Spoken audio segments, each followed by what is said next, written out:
Nessa bem-aventurança, Jesus diz: regozijai-vos e exultai, porque é grande o vosso galardão nos céus. É bom nessa hora lembrarmos da oração do Pai Nosso, quando Jesus nos ensina a orar: Pai nosso que estás nos céus. E esse nos céus refere-se à glória, à grandiosidade de Deus. Ele não é um Deus terreno, não é um Deus criado por mãos humanas. Ele não é feito de pedra, de gesso, de madeira. Ele é o Deus que reina desde os céus. Então, quando nós olhamos, por exemplo, a mensagem de Jesus, quando ele inicia o seu ministério, ele diz: arrependei-vos porque é chegado o reino dos céus. Então, chegado o reino da glória de Deus, o reino de Deus, o reino dos céus. E esse reino se manifesta através de Jesus. Então podemos entender que o céu é a origem de tudo o que Deus tem para nós. Eu vou repetir: o céu é a origem de tudo que Deus tem para nós. Então, não subestime as coisas espirituais. Lembre-se de Nicodemos, aquele mestre da lei que vai procurar Jesus à noite, e ele quer questionar, ouvir Jesus, quer entender aquilo que Jesus ensinava, e chega em certo momento, Jesus diz para ele: se você não entende das coisas do céu, como vai entender das coisas da terra? Então Jesus está deixando claro para ele uma coisa: se você quer entender coisas espirituais, tem que olhar para o céu,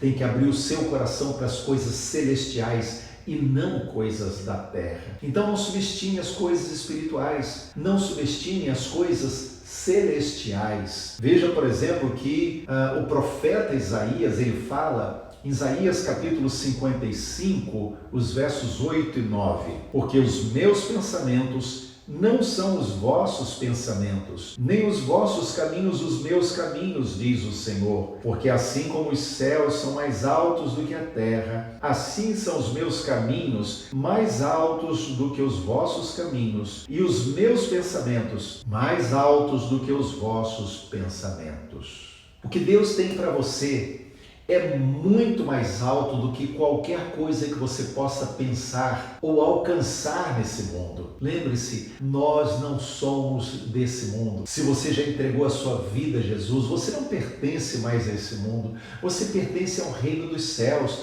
pertence a Jesus. Certa vez, Jesus contou uma parábola de um homem que ajuntou os seus tesouros num grande celeiro. A sua plantação tinha muita coisa e ele recolheu tudo no seu celeiro, construiu novos celeiros e ao final de tudo ele diz: alma, tens em depósito muitos bens para longos dias. Então agora aproveita, usa tudo isso em proveito próprio. E aí o Senhor diz para aquele homem: louco, esta noite te pedirão a tua alma. E o que tens preparado? Para quem será? Ou seja, Jesus está dizendo que muitas vezes nos perdemos cuidando de ter tantas coisas nesse mundo e nos esquecemos que a prioridade nossa não pode estar aqui, tem que estar nos céus. O que nós vivemos nessa vida é apenas um treinamento daquilo que virá para a eternidade. A nossa vida, a Bíblia diz que ela é 70 anos, e o que passa disso, enfado, canseira. Então, se vivemos tão pouco tempo nessa terra e existe uma eternidade a ser vivida, então nós podemos dizer que aqui é só um prenúncio, é um cisco em relação àquilo que ainda virá.